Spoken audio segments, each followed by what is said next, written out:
Good morning everyone, welcome back to Vidyarthi Cafe. आज हम लोग अतिथि देवो भव कक्षा 6 के विद्यार्थियों के लिए जो कक्षा 6 की पुस्तक में जो पार्ट है उसका पार्ट 2 पढ़ेंगे। इसमें हम लोग इस पार्ट के प्रश्न उत्तर पर विस्तृत चर्चा करेंगे। इस पार्ट का पार्ट 1 मैं आप लोगों को पहले बता चुका हूँ। आप लोगों को मेरे यूट्यूब चैनल पे वो वीडियो मिल जाएगा, तो जिसने नहीं देखा वो पार्ट 1 ज़रूर देखे। उसमें पूरे पार्ट का हिंदी में अनुवाद और जितने भी अव्यय पद है उनके बारे में, साथ साथ जो प्रत्यय आए हुए हैं उनके बारे में, और कुछ शब्द जिनके लिए विशेष विभक्तियों का प्रयोग किया जाता है उनके बारे में भी मैंने विस्तृत रूप से बताया हुआ है। ठीक है, तो आज हम लोग इसका पार्ट 2 देखेंगे, जिसमें हम लोग इसके प्रश्न उत्तर पर विस्तृत चर्चा करेंगे। ठीक, तो वीडियो में आगे बढ़ते हैं। वीडियो में आगे बढ़ने से पहले यदि आप मेरे यूट्यूब चैनल पर नए हैं तो चैनल को लाइक करिए, शेयर करिए और सब्सक्राइब करिए। चलते हैं वीडियो में आगे।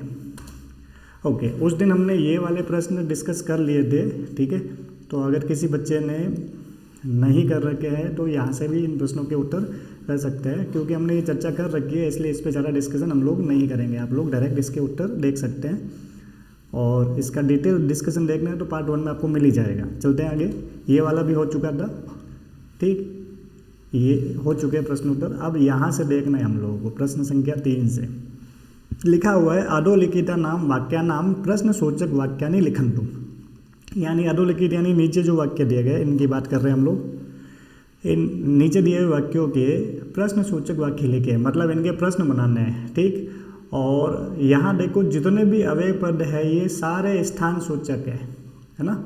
मैंने आपको पिछली बार बताया था, ये अत्र जित त्र वाले है ना, ये सारे के सारे स्थान सूचक अव्यय पद है। ठीक, और जब स्थान सूचक अव्यय पद या स्थान सूचक शब्द को हटा के प्रश्न बनाना हो तो हम लोग क्या करेंगे, उसकी जगह कुत्र लगाएंगे, है ना। तो कुत्र से प्रश्न बनाने के दो तरीके, एक तो जो स्थान सूचक अव्यय पद है उसको हटा लो, उसकी जगह कुत्र लगा लो और पूरा सेंटेंस दोबारा लिख के लास्ट में प्रश्नवाचक चिन्ह लगा दो, तो आपका प्रश्न बन जाएगा। दूसरा जो स्थान सूचक शब्द है, स्थान सूचक जो शब्द होगा उसमें या तो द्वितीय विभक्ति रहेगी या सप्तमी विभक्ति रहेगी। ठीक, तो द्वितीय या सप्तमी विभक्ति वाला जो शब्द है उसको हटा के उसकी जगह आप कुत्र लगा देंगे तो आपका प्रश्न बन जाएगा। ठीक, तो अभी आपके 6 क्लास में तो इतना नहीं है कि भाई पूरा स्थान सूचक शब्द को हटा के प्रश्न बनाने वाला, आने वाले चैप्टर में आएगा, हम लोग उसकी डिस्कशन और करते रहेंगे। अभी के लिए हम लोग स्थान सूचक अव्यय पद को हटाकर कैसे प्रश्न बनते हैं वो देखते हैं। एक एग्जाम्पल दिया हुआ, लेखनी अत्र अस्ति। तो अत्र देखो स्थान सूचक अव्यय पद है, और स्थान सूचक अव्यय पद के नीचे अंडरलाइन हो या हाईलाइट हो, अगर उसको हटा के प्रश्न बनाना है तो हम लोग उस स्थान सूचक अव्यय पद को हटा के कुत्र लगा देंगे, है ना, और पूरा सेंटेंस लिखेंगे तो हो गया हमारा लेखनी, और अत्र की जगह हमने क्या लिख लिया, कुत्र लिखना है, और लास्ट में है अस्ति। ठीक, आप ध्यान देंगे क्योंकि आप प्रश्न बना रहे हो तो लास्ट में प्रश्नवाचक चिन्ह लगेगा। यहाँ पे ये टाइपिंग एरर है ना, यहाँ प्रश्नवाचक चिन्ह लगाना है आपको। तो बात समझ में आ गई कि भाई अत्र तत्र जितने भी स्थान सूचक अव्यय पद है, अगर उनको हटा के प्रश्न बनाना है, हमको प्रश्न सूचक वाक्य बनाना है तो हमको उस स्थान सूचक अव्यय पद को हटा के उसकी जगह कुत्र लगाना है। ठीक, तो लेखनी कुत्र अस्ति और लास्ट में प्रश्नवाचक चिन्ह लगा दिया तो प्रश्न बन गया लेखनी कुत्र अस्ति। अब नीचे वाले एग्जाम्पल को देखते हैं और उनके प्रश्न बनाते हैं। ठीक, तो पहला देखो मैंने इसमें बोल्ड कर लिया है ताकि हमको समझ में आए कि हमको क्या करना है। तो ये बोल्ड जितने भी है सारे के सारे स्थान सूचक अवयव है ना। तत्र मतलब वहाँ, अन्यत्र मतलब दूसरी जगह, है ना, सर्वत्र मतलब सभी जगह, एकत्र मतलब एक ही जगह, अत्र यानी यहाँ, ये सारे के सारे स्थान को इंडिकेट करने वाले, स्थान को सूचित करने वाले अव्यय पद है। तो वृक्षः तत्र अस्ति, देखो तत्र है स्थान सूचक अव्यय पद। अब हम लोगों को इससे प्रश्न बनाना है, तो क्या हो जाएगा प्रश्न पहला देख लो, यानी कि क जो है उसका, तो वृक्षः, और ये स्थान सूचक अव्यय पद है, इसको हटा के हम लोग क्या कर लेंगे, कुत्र, और लास्ट में क्या कर लेंगे, अस्ति। और क्योंकि प्रश्न बना रहे हो तो लास्ट में प्रश्नवाचक चिन्ह लगाना है आपको। दूसरा देखते हैं, देवालय अन्यत्र अस्ति। फिर से देखो ये अन्यत्र जो है ये भी आपका स्थान सूचक अव्यय पद है, तो क्या हो जाएगा देवालयः, स्थान सूचक अव्यय पद को हटा के क्या लगा लिया, कुत्र, और लास्ट में क्या है, अस्ति। और क्योंकि प्रश्न बना रहे हो लास्ट में प्रश्नवाचक चिन्ह जरूर लगाना है आप लोगों को, ठीक है, वरना इनकम्प्लीट होगा, अधूरा माना जाएगा, नंबर कट सकते हैं, ठीक है। फिर देखो वायु सर्वत्र अस्ति, ठीक है। अब सर्वत्र भी जो है प्रश्न सूचक अव्यय पद है, तो बनाओ प्रश्न, क्या हो गया, वायु स्थान सूचक अव्यय पद को हटा के क्या लगा लिया, कुत्र और अस्ति।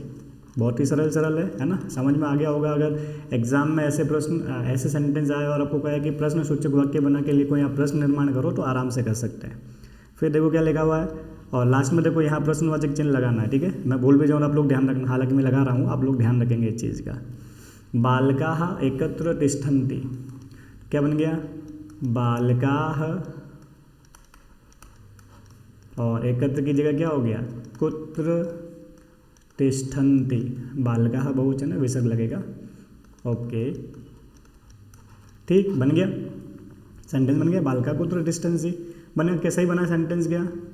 तो इसमें एक छोटी सी मिस्टेक है, वही वाली प्रश्नवाचक चिन्ह लगाना है आपको, ओके। चलते हैं लास्ट में, माता अत्र अस्ति, तो वही माता, ये स्थान सूचक अव्यय पद है, इसको हटा के क्या लगा लेंगे, कुत्र, और लास्ट में क्या लिखोगे, अस्ति, और लास्ट में प्रश्नवाचक चिन्ह। तो बात सरल सी है, अगर स्थान सूचक अव्यय पद वाला सेंटेंस दिया हुआ और आपको बोला प्रश्न बनाओ, और स्थान सूचक अव्यय पद से बनाने के लिए आपको कोई ना कोई प्रश्न, वो तो हिंट देगा, अंडरलाइन किया हुआ हो चाहे बोल्ड हो, है ना, उसको हटा के आपको प्रश्न कैसे बनाना, अगर स्थान सूचक अव्यय पद दिए हुए हो तो आपको उस स्थान सूचक अव्यय पद को हटा के कुत्र लगाना है, ठीक। और दूसरी बात मैंने कही थी, हालांकि यहाँ नहीं है आप लोगों के, मैं सिर्फ जानकारी के लिए बता देता हूँ, ठीक।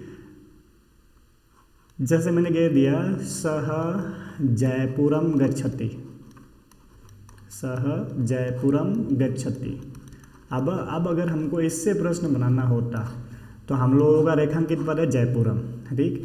तो जयपुर जो है स्थान सूचक पद है, और हम लोगों को साथ में क्या देखना है, स्थान सूचक पद हो गया, लेकिन और उसमें या तो द्वितीय विभक्ति रहेगी या फिर सप्तमी विभक्ति रहेगी, है ना।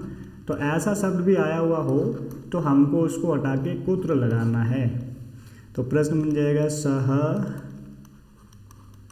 कुत्र गच्छति, और लास्ट में क्या लगा लोगे, प्रश्नवाचक चिन्ह। तो दो चीज़ें हो गई, एक तो स्थान सूचक अव्यय पद आए तो उस अव्यय पद को हटा के कुत्र लगा के प्रश्न बन जाएगा, ठीक। और दूसरा स्थान सूचक शब्द हो, उसमें द्वितीय विभक्ति या सप्तमी विभक्ति हो, तो उसको हटा के भी कुत्र लगाते हैं, ठीक। प्रश्न बनाओगे तो स्थान सूचक शब्द की जगह या स्थान सूचक अव्यय पद की जगह कुत्र लगा लेना, सेंटेंस पूरा लिख के लास्ट में प्रश्नवाचक चिन्ह लगाना है, ओके। बढ़ते हैं आगे, ये इनके उत्तर हैं, है ना, जो हमने अभी डिस्कस किए थे। रुकिए वापस देख लेते हैं, रुको, ठीक है।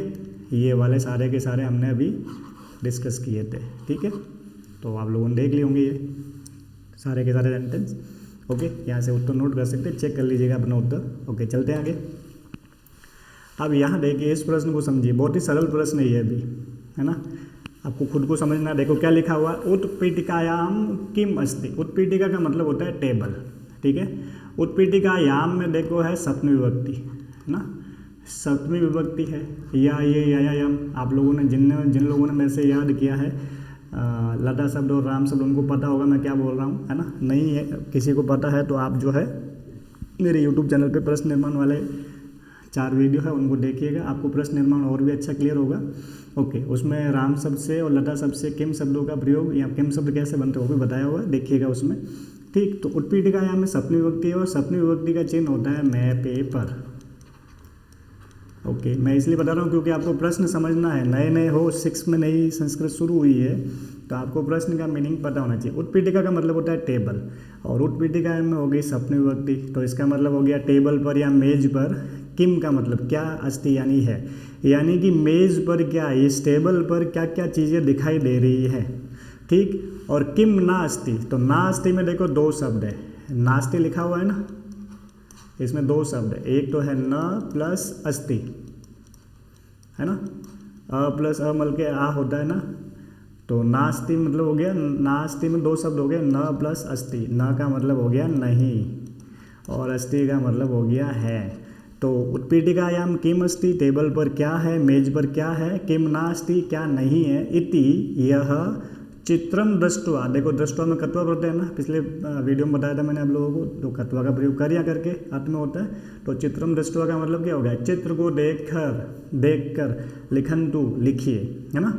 ओके, अब जो टेबल पर है वो आपको लिखना है और जो टेबल पर नहीं है वो भी आपको लिखना है, ठीक। तो हमारे सामने कुछ शब्द है, आप देखो ये पुस्तकम, घटी, चषकः, है ना, कूपी, स्यूतः, संगणकम, वृक्षः, फलम, कंदुकम, ये सारे ऑब्जेक्ट के नाम हैं। इनमें से जो आपको यहाँ दिख रहे हैं वो टेबल पर है और जो नहीं दिख रहे हैं वो टेबल पर नहीं है।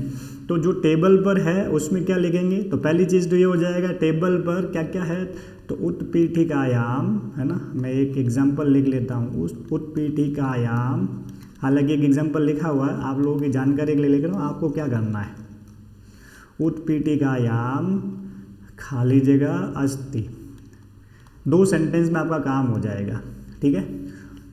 ओके, एक सेंटेंस और लिखता हूँ आप लोगों के समझने के लिए। दूसरा क्या है, उत्पीठिकायाम, ध्यान दोगे तो बहुत इजी है, इन 2 सेंटेंस में आपके सारे उत्तर बनेंगे, ठीक है। उत्पीठिकायाम खाली जगह नास्ति। अब ध्यान दो, उत्पीठिकायाम का मतलब समझ गए होंगे, टेबल पर, है का मतलब है, मतलब टेबल पर है। अब जो चीज़ है उसका नाम यहाँ लिख लेंगे, नाम यहाँ ऑलरेडी दे रखे हैं सारे के सारे नाम, ठीक है। और जो टेबल पर नहीं है, उत्पीठिकायाम नहीं, नास्ति मतलब हो गया टेबल पर या मेज पर नहीं है, और जो चीज़ नहीं है उसका नाम यहाँ लिख लेंगे। तो पहले जो जो चीज़ है वो लिख लो, या आप शब्दों को देखते हुए भी कर सकते हो। जैसे पुस्तक है क्या, ठीक है, तो अगर पुस्तक दिख रही है तो सेंटेंस बन जाएगा उत्पीठिकायाम पुस्तकम अस्ति, ठीक है। क्या हो जाएगा, पुस्तकम अस्ति, दिख रही है हम लोगों को, ठीक। घटी का मतलब होता है घड़ी, है ना। देखो यहाँ पुस्तकम अस्ति एग्जाम्पल में भी दे रखा है, पुस्तक दिख रही थी तो उत्पीठिकायाम पुस्तकम अस्ति हो गया। घटी का मतलब हो गया घड़ी, क्या हमको यहाँ कहीं घड़ी दिख रही है क्या, नहीं दिख रही है, तो दूसरा सेंटेंस बन जाएगा उत्पीठिकायाम, ये घड़ी है ना, नहीं है तो लिख लिया घटी, नहीं है वो बोलते हैं नास्ति। तो जो चीज़ है उसके लिए आपका कॉमन सेंटेंस हो जाएगा उत्पीठिकायाम खाली जगह अस्ति, जो चीज़ है उसका नाम लिख लो, आपके सेंटेंस बनते रहेंगे।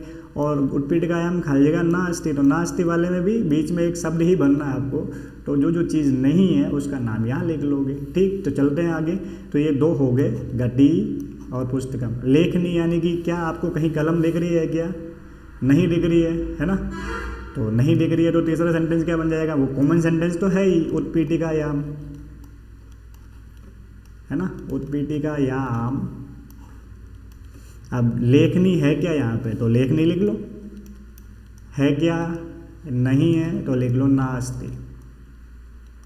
बात समझ में आ रही है, बहुत इजी है, ठीक। चषकः मतलब क्या होता है, ग्लास होता है ना, चषक मतलब ग्लास। तो क्या कहीं गिलास दिख रही है हमको यहाँ पे, नहीं दिख रही है ना, तो वही चौथा सेंटेंस क्या बन गया, वही कॉमन सेंटेंस उत्पीठिकायाम, उत्पीठिकायाम, फिर जो ऑब्जेक्ट है उसका नाम चषकः, नहीं है तो लिखो नास्ति, है तो लिखते अस्ति, नहीं है तो क्या लिखेंगे नास्ति, समझ गए। ऐसे कैसे, देखो कूपी का मतलब हो गया बोतल, क्या बोतल दिखाई दे रही है, बिल्कुल दिखाई दे रही है, तो है तो हम क्या करेंगे उत्पीठिकायाम, उत्पीठिकायाम, है ना, कूपी मतलब बोतल, है ना, तो है तो लिखेंगे अस्ति, समझ गए। है तो अस्ति लिखेंगे, नहीं है तो नास्ति, बाकी सेंटेंस तो कॉमन ही हुआ। ऑब्जेक्ट का नाम लिखना, ऑब्जेक्ट का नाम आपको दे रखा है, मन से सोच के थोड़ी लिखना है ना। ओके, आगे देखो स्यूतः यानी कि ठेला दिखाई दे रहा है, ये देखो ठेला, कपड़े का ठेला दिख रहा है ना, तो ठेला है तो अस्ति आएगा कि नास्ति आएगा, अस्ति आएगा, है ना। तो क्या बन जाएगा उत्पीठिकायाम स्यूतः, ठेला मतलब स्यूतः, है तो लिख लो अस्ति, नहीं होता तो लिख दे नास्ति। वृक्षः, सॉरी संगणकः, संगणक मतलब होता है कंप्यूटर, दिखाई दे रहा होगा आप लोगों को, तो ये भी है तो क्या हो जाएगा उत्पीठिकायाम, कायाम संगणकम, ये लिखा हुआ है ना, नाम तो दे रखे हैं अपन को, संगणकम, ठीक है, संगणकम है तो अस्ति, ओके, तो बहुत इजी है, जो ऑब्जेक्ट है उसमें लिखना है अस्ति और जो नहीं है उसमें लिखना है नास्ति। अब अस्ति नास्ति क्यों बोल रहा हूँ, क्योंकि ये सेंटेंस तो कॉमन है ना, उत्पीठिकायाम फिर ऑब्जेक्ट का नाम आपके सामने लिखा हुआ है, लास्ट में अस्ति या नास्ति तो लिखना है घूम फिर के, जो है उसमें अस्ति, जो नहीं है उसमें नास्ति। थोड़ा इंक क्लियर कर लेते हैं, आगे वाला देखते हैं। ओके चलते हैं आगे। यहाँ तक हो गया था। वृक्ष, क्या पेड़ दिखाई दे रहा है इस पर? नहीं दिखाई दे रहा, टेबल पे पेड़ कैसे आएगा, है ना। तो उत्पीठिकायाम ऑब्जेक्ट का नाम क्या है? वृक्ष है क्या? नहीं है, तो हो जाएगा नास्ति। होता तो करते अस्ति। फलम, क्या फल दिखाई दे रहा है क्या? बिल्कुल नहीं दिखाई दे रहा है, तो क्या हो जाएगा? उत्पीठिकायाम, है ना। फलम है क्या? नहीं है, तो नास्ति। होता तो अस्ति, नहीं है तो नास्ति। गेंद दिखाई दे रही है? बिल्कुल गेंद तो दिख रही है ना, तो है तो क्या करेंगे? अस्ति। तो क्या हो जाएगा? उत्पीठिकायाम कंदुकम, कंदुकम मतलब गेंद, अस्ति है इसलिए अस्ति लिखा, नहीं होती तो नास्ति करते। बहुत सारे कॉमन सेंटेंस हो गए ना, सिर्फ अस्ति नास्ति का अंतर है भाई। उत्पीठिकायाम का मीनिंग आपको पहले समझा दिया कि भाई इसमें सप्तमी है, ताकि आपको पता चले कि हम लोग ऐसा क्यों करें। सप्तमी का चिन्ह होता है मैं पे पर, तो उत्पीठिका का मतलब हो गया, उत्पीठिकायाम का मतलब हो गया मेज पर या टेबल पर, ठीक। तो टेबल पर जो ऑब्जेक्ट है या नहीं है उसका नाम लिखना है उत्पीठिकायाम के बाद में। जैसे वृक्ष था तो वृक्ष नहीं था तो हमने नास्ति कर लिया आगे, है ना। और ये गेंद दिखाई दे रही थी तो हमने अस्ति कर दिया, ठीक। बहुत ही सरल सा था। चलते हैं आगे। ये इसके उत्तर है जो भी हमने अभी डिस्कस किए थे, ये सारे के सारे आप लोग चेक कर लेंगे। बिना देखे करने की कोशिश करो, फिर साथ में आप लोग जो है लास्ट में चेक कर लो, तो आपको समझ में आ जाएगा कि आप सही जा रहे हैं या नहीं जा रहे हैं, ठीक है। ओके चलते हैं आगे। अब इसको थोड़ा समझ लो, है बहुत ईजी। आपको क्या करना है, जो रेखाएं दे रखी है उनको देख के उदाहरण के अनुसार वाक्य बनाने हैं, ठीक। तो यहाँ बीच में कुत्र लिखा हुआ है, एक मिनट सॉरी, तो यहाँ देखो बीच में कुत्र लिखा हुआ है। कुत्र का मतलब होता है कहाँ, ठीक है। तो आपको पहले तो बनाना है एक प्रश्न, फिर उसका उत्तर देना है आपको, ठीक है। तो पहले प्रश्न बनाना सीख लेते हैं, ठीक। तो यहाँ देखो ये कर्ता समझ लेते हैं अपन लोग, ठीक। तो पहले इसके वाले सारे प्रश्न बना लेंगे, फिर इसके वाले प्रश्न और उत्तर, फिर इसके वाले प्रश्न और उत्तर, फिर इसके वाले प्रश्न और उत्तर। यानी कि सबसे पहले अत्र से बनने वाले प्रश्न और उत्तर बनाएंगे, फिर तत्र से बनने वाले, फिर सर्वत्र से बनने वाले प्रश्न और उत्तर, और फिर एकत्र से बनने वाले प्रश्न और उत्तर, ठीक। तो पहले प्रश्न बनाना सीखते हैं कैसे बनाएंगे, ठीक। तो सबसे पहले छात्र है तो हम लोग लिख लेंगे छात्रः, ठीक, छात्रः। फिर क्या हो गया? कुत्र, है ना। और क्योंकि छात्र एक वचन है तो हम लिख लेंगे अस्ति, ओके। तो ये एक प्रश्न बन गया, छात्रः कुत्र अस्ति, मतलब क्या होगा? कुत्र का मतलब होता है कहाँ, छात्रः कुत्र अस्ति का मतलब हो गया छात्र कहाँ है ना। अब देखो फिर इसका उत्तर भी लिखना है हमको। उत्तर क्या हो जाएगा? जितने भी यहाँ लिखे हुए हैं इन सभी का उत्तर अत्र वाला होगा, ठीक। तो उत्तर क्या हो गया? अत्र मतलब यहाँ, तो उत्तर हो गया छात्रः अत्र अस्ति। समझ गए मेरी बात? अत्र अस्ति मतलब क्या हो गया? छात्र यहाँ है, तो अत्र के नीचे वाले प्रश्न बनाने हैं सारे, फिर उत्तर लिखने हैं। समझ गए कैसे? जैसे दूसरा वाला करते हैं तो पहले मार्जारः से प्रश्न बनाएंगे। जैसे दूसरा प्रश्न बनाता हूँ मैं, लिख लिया मैंने मार्जारः, ठीक है। प्रश्न बन गया कुत्र, क्योंकि प्रश्न बनाएंगे तो कुत्र लगाएंगे। और लास्ट में क्या है? अस्ति। एक वचन के लिए अस्ति ध्यान रखना, बहुवचन हो तो संति का लेना, लेकिन यहाँ आपके सारे के सारे ज़्यादातर एक वचन के ही है, ठीक है। ओके, तो मार्जारः कुत्र अस्ति का मतलब हो गया बिल्ली कहाँ है। फिर इसका उत्तर देखो, तो अभी देखो बिल्ली कहाँ है। अत्र का मतलब क्या होता है? यहाँ, मतलब यहाँ है बिल्ली, है ना। तो जितने भी अत्र वाले हैं उसमें आंसर में अत्र लगा दो, क्या हो जाएगा? मार्जारः अत्र अस्ति, ओके। तो इस तरीके से आपको पहले प्रश्न बनाना है, फिर उत्तर लेना है। कुत्र का प्रयोग करके प्रश्न बनाना है, और उत्तर में जो अत्र के नीचे है उन सभी का उत्तर अत्र हो जाएगा, जो तत्र के नीचे है शब्द उन सभी का उत्तर तत्र हो जाएगा, जो सर्वत्र के नीचे शब्द है उन सभी के लिए सर्वत्र उत्तर हो जाएगा, और जो एकत्र के नीचे दे रखे हैं शब्द उन सभी का उत्तर जो है आपका एकत्र हो जाएगा, है ना। जैसे यहाँ एक एग्जाम्पल दे दिया, मैंने बताया मार्जारः कुत्र अस्ति, तो मार्जारः अत्र अस्ति, क्योंकि देखो ये अत्र के नीचे आया हुआ है ना, यानी बिल्ली यहाँ है। जो जो चीज़ यहाँ है उसका वो सारे अत्र के नीचे, जो वहाँ है वो तत्र के नीचे, जो सभी जगह है वो सर्वत्र के नीचे, जो एक ही जगह है वो एकत्र के नीचे। अब देखो सेवकः कुत्र अस्ति, देखो सेवक कहाँ आया हुआ है, तो सेवक यहाँ है, तो पहले प्रश्न बना सेवकः कुत्र अस्ति। अब देखो इसका उत्तर लिखा हुआ है सेवकः तत्र अस्ति। देखो सेवक कहाँ है, वहाँ है ना। तत्र मतलब क्या होता है, वहाँ, तो सेवक वहाँ है, तो क्या उत्तर हो गया सेवकः तत्र अस्ति। उत्तर लिखेंगे तो कुत्र हट जाएगा और जो उत्तर है वो लगा लेंगे। और उत्तर मैंने बताया ना, ये सब स्थान सूचक शब्द है, स्थान सूचक अवयव पद है, ठीक है। तो हम लोगों को शॉर्ट में एक डायग्राम टाइप रेखा चित्र बना रखा है, तो उसके अनुसार हमको प्रश्न बनाने हैं और उत्तर लिखने हैं, ठीक। तो प्रत्येक से एक प्रश्न बनेगा और एक उत्तर बनेगा, तो जितने शब्द है उतने प्रश्न और उतने उत्तर होंगे, ठीक है। तो छात्रः, देखो सबके पहले प्रश्न देख लो, छात्रः कुत्र अस्ति, तो उत्तर क्या हो जाएगा छात्रः अत्र अस्ति।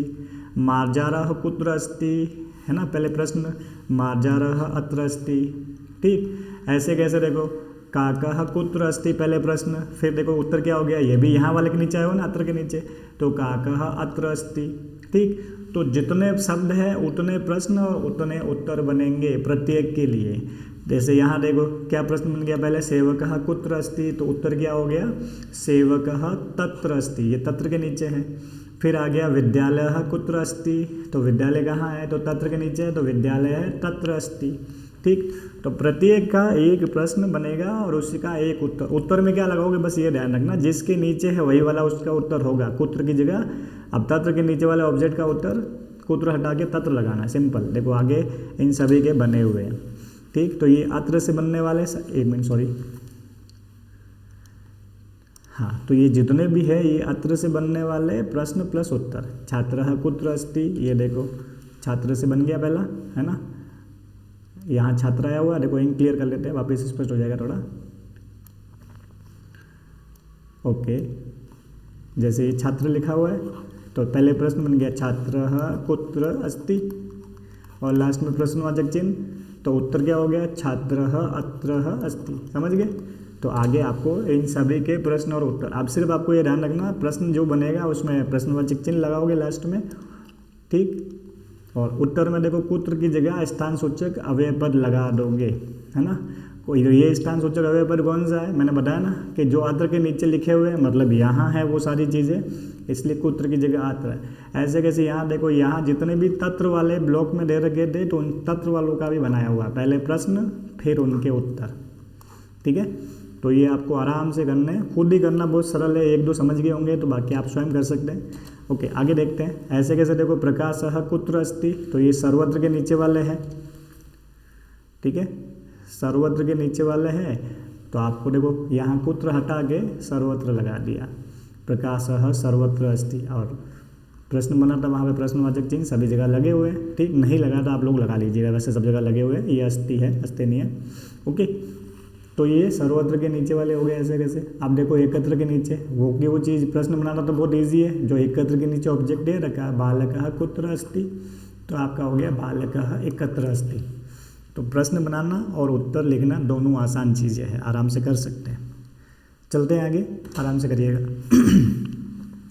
अब यहाँ लिखा हुआ है भोजनशालायाम किम अस्ति इति पंचमी वाक्य लिखन्तु।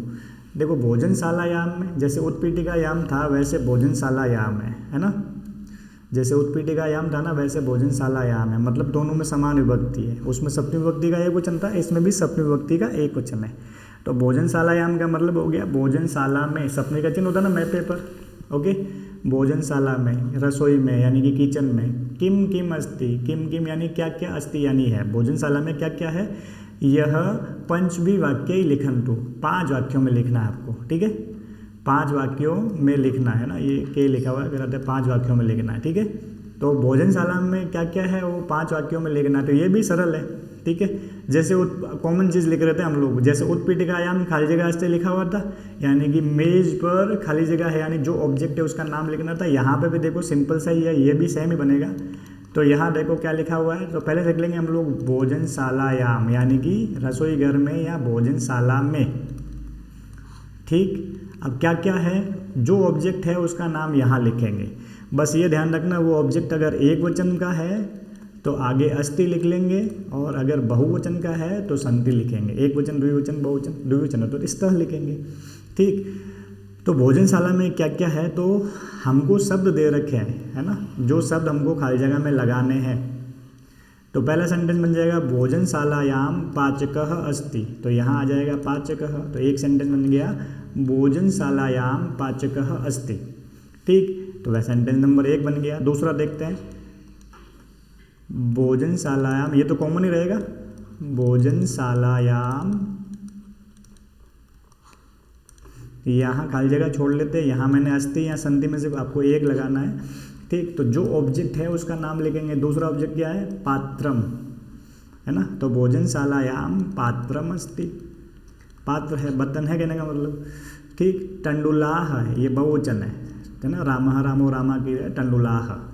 तीसरा क्या बन जाएगा, भोजनशालायाम, ये तो कॉमन हो गया, यानी कि रसोई घर में या भोजनशाला में, तो भोजनशालायाम खाली जगह अस्ति लिखा है मैंने। ठीक, तो अब देखो यहाँ क्या हो गया, टंडुला, तो सेंटेंस क्या बन गया, भोजनशालायाम टंडुलाह अस्ति। तो अब यहाँ देख लो, क्या टंडुलाह के साथ में अस्ति आएगा, रामः रामो रामा बहुवचन है इसलिए संति आएगा, अस्ति नहीं आएगा। ठीक, थोड़ा ध्यान रखना, एक वचन का बहुवचन का, बाकी बहुत ईजी है, कॉमन ही है। देखो फलम फले फला नहीं होता है ना, तो ये भी साकानी बहुवचन हो गया। तो सेंटेंस 4 क्या बन गया आपका, भोजनशालायाम, भोजनशालायाम साकानी, है ना, जो ऑब्जेक्ट है उसका नाम। अब बताओ अस्ति आएगा कि संति आएगा, फलम फले फलानी बहुवचन है, क्या जाएगा, संति। पूर्ण विराम लगाओगे, सेंटेंस खत्म हो रहा होगा। अब देखो 2 शब्द हो रहे है ना, ये भी देख लेते हैं। पांचवा सेंटेंस क्या बन गया, वही कॉमन सेंटेंस तो है ही, भोजनशालायाम, भोजनशालायाम, ऑब्जेक्ट का नाम क्या हो गया, अग्नि, ठीक है, अस्ति, इजी है।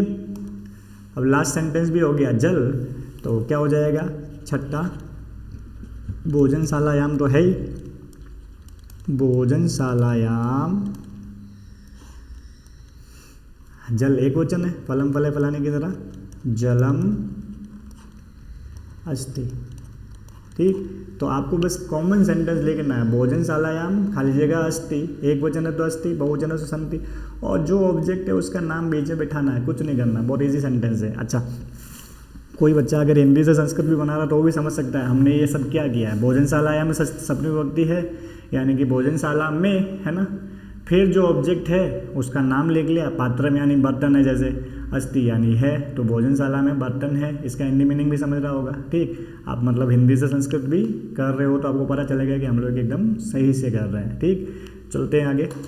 तो ये इसके उत्तर हैं, आप लोग आराम से इनको देखिएगा, लिखिएगा आराम से, आंसर शीट में जो भी आपकी नोटबुक वगैरह हो उसमें लिखिएगा, प्रैक्टिस करिएगा, बिना देखे भी कर सकते हो। ठीक है, ज़्यादा मुश्किल काम नहीं है। चलते हैं आगे, इसमें देख लेना यहाँ देखो टंडुला आया था, मैंने बहुवचन कर रखा है आप लोगों के। ठीक है, तो बस ये कुछ छोटी छोटी चीज़ें होती हैं जिनका हमको ध्यान रखना होता है। कर्ता क्रिया का कॉम्बिनेशन होता है, हमको ध्यान रखना, कर्ता बहुवचन है तो क्रिया भी बहुवचन होगी। चलते हैं आगे। ये और भी सरल सवाल है। अब सरल क्यों कह रहा हूँ, क्योंकि इस पार्ट में मैंने पहले भी कहा था कि हम लोग अव्यय पदों के बारे में जान रहे हैं, है ना। अव्यय पद ऐसे पद होते हैं जिनमें हम लोग विभक्ति वचन के आधार पे बदलाव नहीं कर सकते, लिंग के आधार पे बदलाव नहीं कर सकते, वो सारे अव्यय पद होते हैं। ठीक है, तो सेंटेंस लिखे हुए हैं, अधोलिखिते भिय वाक्य भिय अव्यय पदानि चित्वा लिखन्तु। चित्वा मतलब चुनकर, कत्वा प्रत्यय, है ना। तो नीचे जो वाक्य दिए गए हैं इनमें से अव्यय पदों को चुनकर लिखना है। सेंटेंस में इतने सारे शब्द है, कोई एक शब्द अव्यय पद है। गृहात अमितः गृहात बहिः गच्छति। अब यहाँ देखो हमको अव्यय पद ढूंढना है। अव्यय पद क्या होता है, अविकारी शब्द। अविकारी शब्द का मतलब क्या हो गया, जिसमें हम लोग लिंग के आधार पर, विभक्ति के आधार पर, वचन के आधार पर बदलाव नहीं कर सकते। ठीक है, लिंग वचन विभक्ति के आधार पर कोई बदलाव नहीं कर सकते, जिनका प्रयोग हमेशा वाक्य में एज इट इज़ किया जा रहा है, जैसे वो है। जैसे अब देखते हैं कि इसमें ये सेंटेंस में अव्यय पद कौन सा है। ठीक, वैसे तो आपको लिखवा चुका हूँ, आप लोग सीधे सीधे ही पकड़ लेंगे, लेकिन मैं सिर्फ समझाने के लिए कर रहा हूँ। जैसे अमित, क्या अमित अव्यय पद हो सकता है? पहली चीज़, अमित किसी का नाम है, इसका एक वचन, द्विवचन, बहुवचन बन सकता है। अमित, अमितौ, अमिता, है ना, राम, रामो, रामा की तरह। क्या ग्रहात का अव्यय पद बन सकता है? तो ग्रहात में पंचमी विभक्ति है, तो वैसे भी अव्यय पद नहीं है, क्योंकि अव्यय हो गई, विभक्तियाँ नहीं होती, वो तो वैसे ही रहते हैं। बही का मतलब होता है बाहर, और गच्छति, देखो गच्छति, गच्छत, गच्छन्ति, एक वचन, द्विवचन, बहुवचन, प्रथम पुरुष, मध्यम पुरुष, उत्तम पुरुष सब बनेंगे इसके। तो ये जो बही है वो अव्यय पद है, क्योंकि बही का प्रयोग हमेशा ऐसे ही होता है, इसमें हम परिवर्तन नहीं कर सकते। लिंग के आधार पर, विभक्ति के आधार पर, वचन के आधार पर परिवर्तन नहीं कर सकते। तो बही हो गया अव्यय पद। ऐसे कैसे, देखो, एकः वानरः वृक्षस्य ऊपरी तिष्ठति, तो यहाँ ऊपरी अव्यय पद हो गया। अच्छा ध्यान दो, मैंने पिछले वीडियो में बताया था आपको कि ऊपरी, ऊपरी का मतलब होता है ऊपर, इसका विलोम होता है अधः, है ना, अधः का मतलब होता है नीचे। साथ में इनसे संबंधित मैंने एक नियम बताया था कि ऊपरी और अधः के योग में किसी विशेष विभक्ति का प्रयोग होता है। ठीक, कौन सी विभक्ति का प्रयोग होता है? तो याद आया होगा आप लोगों को, षष्ठी विभक्ति का प्रयोग होता है। कौन सी विभक्ति का प्रयोग होता है? षष्ठी विभक्ति। तो यहाँ पे देखो वृक्षसी में कौन सी विभक्ति आई हुई है? षष्ठी विभक्ति आई हुई है। ठीक, ओके। आगे लिखा हुआ है स फलानी अधः क्षिपति, वह फल नीचे फेंकता है, तो अधः अव्यय पद हो गया। तत्र एकः बिडालः अस्ति, तत्र का मतलब वहाँ होता है, ये भी अव्यय पद हो गया, है ना। गृहस्य अंतः प्रविशति, अंतः मतलब होता है भीतर के दो चाहे अंदर के दो। अब ये भी एक अव्यय पद है, आपको ध्यान रखना है, ठीक है। तो सारे अव्यय पद जो है आराम से पकड़ सकते हो, तो ऐसे प्रश्न का उत्तर लिखने में तो कोई दिक्कत आपको नहीं होगी। चलते हैं आगे। ठीक, लास्ट प्रश्न है इसका, थोड़ा इसको भी देख लेते हैं। क्या लिखा हुआ है कि उदाहरण अनुसारम कह कुत्र अस्ति कुत्र ना अस्ति इति लिखन्तु, उदाहरण के अनुसार कौन कहाँ है वो लिखना है और कौन कहाँ नहीं है वो लिखना है। जैसे सिंह वने, अब शेर वने में देखो सपनी विभक्ति, यहाँ जितने भी शब्द हैं सब में सपनी विभक्ति है, ठीक है। अब मैं क्यों कह रहा हूँ वो भी समझ लो। लिखा हुआ है सिंह वने, तो वन सपनी विभक्ति का चिन्ह होता है, मैं पेपर, यहाँ पर भी सारे शब्दों में सपनी विभक्ति है, तो मैं सपनी विभक्ति इसलिए कह रहा हूँ ताकि हमको इसका मीनिंग पता चले। ठीक, तो सिंह वने यानी कि सपनी विभक्ति है, सपने का चिन्ह होता है मैं पेपर, तो सिंह वने यानी कि शेर वन में या जंगल में। अच्छा, शेर वन में या जंगल में है कि नहीं है? तो जंगल में होता ना, तो सिंह वने अस्ति हो जाएगा, पहला सेंटेंस बन गया सिंह वने अस्ति। और क्या शेर कार्यालय में हो सकता है क्या, ऑफिस में हो सकता है क्या? तो दूसरा सेंटेंस बन गया सिंह कार्यालय नास्ति। ठीक, तो एक शब्द आपका है वाला हो गया और एक शब्द आपका नहीं वाला हो गया। अब ये जरूरी नहीं है कि सारे हैं वाले हो, आपको शब्द को देखना है फिर सोचना है कि है कि नहीं है। कर्ता आपका दे रखा है ना कि ये जो व्यक्ति है, ये जो करता है, वो ये काम जो है वो कहाँ हो सकता है, कर्ता कहाँ हो सकता है, ठीक, वो सोचना है। इनमें से किसी में है तो इसके बाद अस्ति लगा दो, नहीं है तो नास्ति। इनमें से किसी में है तो अस्ति लगा दो, नहीं है तो नास्ति। अब देखते हैं इनको आगे। तो पहले वाला तो हो गया शेर, है ना, सिंह वने अस्ति, यानी कि शेर जंगल में है। सिंह कार्यालय नास्ति, कार्यालय मतलब ऑफिस, तो शेर ऑफिस में तो नहीं है, तो सिंह वने अस्ति कार्यालय नास्ति। दो सेंटेंस बन गए। ओके, छात्र, छात्र मतलब समझते हो, आकाश है मतलब हो गया सपनी विभक्ति का चिन्ह मैं पेपर, तो आकाश का मतलब क्या हो गया, आकाश में। अब ध्यान रखना ये सब जगह सपनी विभक्ति है, सब में मैं पेपर ही चिन्ह है, ठीक है, तो बार बार सोचने की जरूरत नहीं है। छात्र आकाश से, आकाश, छात्र आकाश में, है ना, छात्र आकाश में अब है कि नहीं है, अब ऑब्वियस ही चीज़ है, आकाश में तो नहीं होगा, पंख थोड़ी लगे हुए हैं, तो क्या हो जाएगा छात्र आकाशे नास्ति। विद्यालय, छात्र विद्यालय, छात्र विद्यालय में है कि नहीं है, बिल्कुल है, तो छात्र विद्यालय अस्ति। दो सेंटेंस बन गए। अब देखो मत्स्य का मतलब हो गया मछली, है ना, तो मत्स्य शब्द लिख लेंगे, आपको आगे खुद ही पता चल जाएगा अस्ति करना है कि नास्ति करना है। समुद्र, अब समुद्र का मीनिंग समझ गए ना, बार बार आपको विभक्ति सोचने की जरूरत नहीं, सभी में सपनी विभक्ति है, सपनी का चिन्ह होता है मैं पेपर, तो समुद्र का मतलब क्या हो गया समुद्र में। तो मत्स्य यानी मछलियाँ समुद्र में, बताओ अस्ति होगा कि नास्ति होगा, है ना, तो भाई अस्ति है। ओके, मत्स्य वृक्ष यानी कि मछली, मत्स्य वृक्ष, वृक्ष में सप्तमी विभक्ति है वही पेड़ पर, है ना। अब है कि नहीं बताओ, तो नास्ति, मछलियाँ पेड़ पर थोड़ी होती है, नहीं है ना। ओके, मधुरता मतलब मिठास, लड्डू के मतलब लड्डू, है ना। तो मिठास लड्डू में होती है कि नहीं होती है, तो सेंटेंस बन जाएगा मधुरता लड्डू के, है ना, मधुरता लड्डू के है, इसलिए लिख लेंगे अस्ति। ठीक, कषाय नहीं, न अस्ति, सॉरी, कषाय मतलब वही जो कसे हुए स्वाद वाले होते हैं, तो कषाय न अस्ति, तो आगे हो जाएगा मधुरता कषाय न अस्ति। ठीक, आगे चलते हैं। उष्णता, उष्ण मतलब गर्म होता है ना, तो गर्मी, है ना, तो उष्णता सूर्य यानी कि सूरज में, है ना, सूर्य में, सूर्य है कि नहीं है, बिल्कुल है, अस्ति। चंद्रमा में होती है क्या, नहीं, तो क्या हो जाएगा उष्णता, उष्णता चंद्रे नहीं होती है तो नास्ति, होती है तो अस्ति, नहीं होती है तो नास्ति। वानरः, वानरः मतलब हो गया बंदर, वानरः नद्याम, देखो यहाँ पे सप्तमी विभक्ति सोचने की जरूरत है, नद्याम मतलब हो गया नदी में, क्या नदी में बंदर होता है भाई, नद्याम नहीं होता है ना, नदी में थोड़ी होता है बंदर, तो क्या हो जाएगा नास्ति। ये ऐसा इसलिए कह रहा हूँ कि आपको पढ़ के करना है, ठीक है, क्योंकि हो सकता है इधर नहीं होने वाली जगह पे भी हो। तो वानरः नद्याम नास्ति, बंदर नदी में नहीं है, कहाँ पे है, वृक्षे, तो क्या हो जाएगा वानरः वृक्षे अस्ति, अस्ति यानी है, बंदर पेड़ पर है। नौका का मतलब होता है नाव, तो नाव जो है कहाँ होती है, नौका जले, जले का मतलब समझ गए होंगे, सप्तमी विभक्ति है, तो यानी कि जल में, अब जल में होती है कि नहीं होती, नाव जल में होती है कि नहीं होती है, जल में होती है, तो अस्ति हो जाएगा।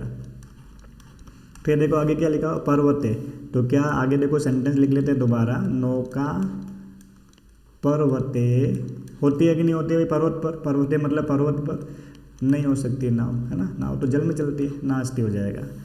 ठीक है, अज्ञानम, अज्ञान का मतलब समझते हो, जो अज्ञानी होता है ना, पंडिते पंडितों में, तो अज्ञान पंडितों में होता है कि मूर्खों में, है ना, तो अज्ञानम लिख लेते हैं पहले, पंडिते, ठीक है। अब बताओ पंडितों में, जो पंडित का मतलब क्या होता है, पढ़े सो पंडित वही सुना हुआ है ना, जो पढ़ता है वही पंडित है ना, प्रकांड पंडित, पंडित मतलब जो पढ़ा लिखा हो, जो जानता हो, ज्ञानी हो, तो अज्ञानम पंडिते, पंडितों में अज्ञान होता है क्या, हमको तो ज्ञानी होता है ना, तो अज्ञान कहाँ से होगा, तो हो जाएगा नास्ति। ठीक, फिर देखो अज्ञानम मूर्खे, बताओ मूर्खों में अज्ञान होता है कि नहीं होता है, बिल्कुल होता है, तो अस्ति कर देंगे। इसलिए कह रहा हूँ शब्दों को देख के करना है, ऐसा नहीं है कि शुरू के पहले वाले मस्ती आ रहा है, दूसरे में ना आते, सब में ऐसा ही कर लो, आपको शब्दों को पढ़ के करना है, ठीक है। और चंद्र अमावस्याम यानी कि चंद्रमा, अमावस्या में वही सप्तमी विभक्ति है, आपको सोचने की जरूरत नहीं, सभी में सप्तमी है। चंद्रमा अमावस्याम, चंद्रमा अमावस को होता है क्या, बिल्कुल नहीं होता है, तो नास्ति कर लोगे। पूर्णिमा को होता है क्या, बिल्कुल होता है, तो क्या हो जाएगा चंद्र पूर्णिमायाम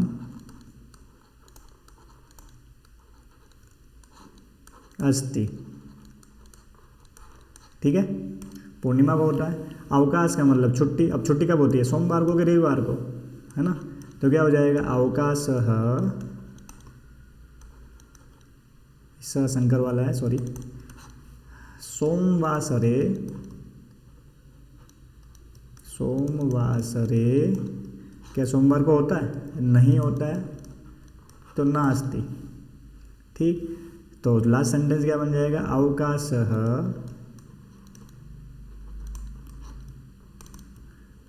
रविवासरे, रविवार को होता है तो अस्थि। ठीक है, तो इस तरीके से करना है, बहुत ही सरल सा था। जो जहाँ है वहाँ अस्थि या ना अस्थि लगाना है। तो 2 टेबल्स दे रखी है, आप लोग आराम से कर सकते हैं, बहुत मुश्किल काम नहीं है, बस शब्दों को देखना है। आपका जो ये करता है वो कहाँ हो सकता है और कहाँ नहीं हो सकता है। तो जहाँ हो सकता है वहाँ अस्थि लगा लो, जहाँ नहीं हो सकता है वहाँ ना अस्थि लगा लो। चले आगे। ओके, ये इन सभी के उत्तर है, आप लोग आराम से चेक कर लीजिएगा। ठीक है, तो खुद ही बनाने की कोशिश करो, फिर लास्ट में इससे आपको मैच कर लेना है। ठीक है, क्लियर हो जाएगा आप लोगों को। ओके, तो ये आप लोगों के इस पार्ट के प्रश्न उत्तर थे जो हमने पार्ट पढ़ा था डिटेल में, उसके सारे एक्टिविटीज़ थी। तो प्रश्न जो है सारे महत्वपूर्ण है, आप लोग अच्छे से प्रैक्टिस करिए, ज़्यादा मुश्किल नहीं है, बहुत ईजी है। ठीक है, तो खुद से करने की कोशिश करें, ज़्यादा मुश्किल टास्क नहीं है। ओके, तो जल्द मिलेंगे हम लोग एक नए वीडियो के साथ, नए चैप्टर को भी ऐसे डिटेल में डिस्कस करेंगे, उसके प्रश्नों उत्तर पर चर्चा करेंगे। आज के लिए बस इतना ही, धन्यवाद, बाय।